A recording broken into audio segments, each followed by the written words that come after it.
नमस्ते बच्चों। आज हम व्याकरण का महत्वपूर्ण पाठ वर्ण विचार आपको बताने जा रहे हैं। हम सब यह जानते हैं कि वर्ण या अक्षर ही वह नींव है जिसके ऊपर हम बड़े बड़े काव्य रूपी महल तैयार कर सकते हैं। इसलिए हमें भली भांति जान लेना चाहिए कि यह वर्ण क्या है और उसमें कितनी तरह के रूप हो सकते हैं। किसी शब्द को बोलने में हमारे मुंह से ध्वनि या आवाज़ निकलती है, उसे ही वर्ण या अक्षर कहते हैं। जैसे हम कह सकते हैं कि वह पाठशाला जाएगा।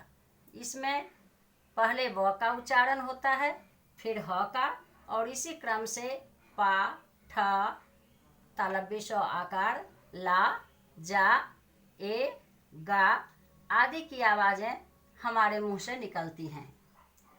इनमें भी व का उच्चारण करने से पहले व हलंत और उसके बाद अ मुंह से निकलता है। उसी तरह पा बोलने में प जोड़ आ का इस क्रम से उच्चारण होता है कि हम हम उस पर ध्यान तक नहीं दे सकते। इसलिए हम इस निष्कर्ष पर पहुंचते हैं कि वर्ण या अक्षर उस मूल ध्वनि को कहते हैं जिसको हम खंडित नहीं कर सकते।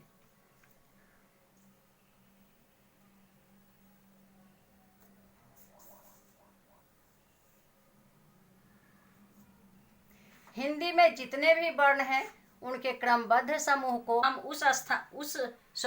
हम उस पर ध्यान तक नहीं दे सकते। इसलिए हम इस निष्कर्ष पर पहुंचते हैं कि वर्ण या अक्षर उस मूल ध्वनि को कहते हैं जिसको हम खंडित नहीं कर सकते।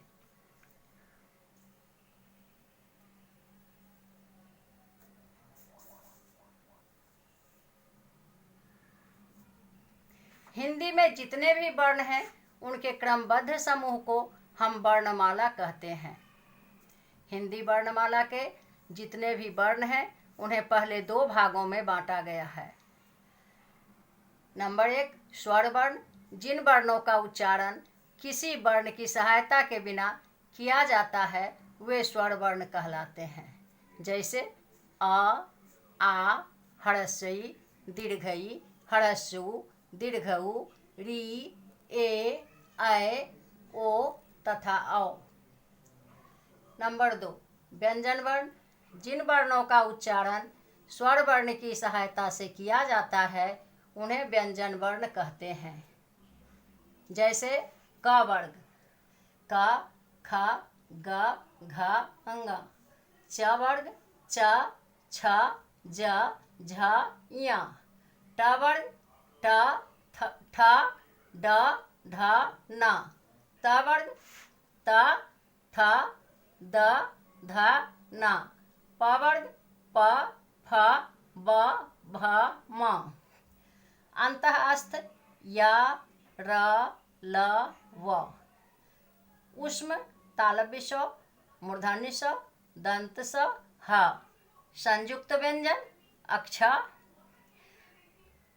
अक्ष का निर्माण कहलन जोड़ मूर्धन्य स से हुआ है। त्र, तहलंत जोड़ र से। ज्ञ का निर्माण जहलंत जोड़ य से। स्र का निर्माण सहलंत जोड़ र से।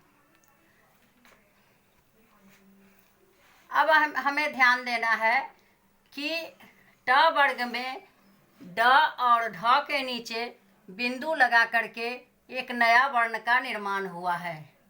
जैसे ड़, ड के नीचे जब बिंदु लग जाता है तो उसका उच्चारण होता है ड़, जिसका प्रयोग हम घोड़ा, सड़क आदि जैसे शब्दों को लिखने में करते हैं।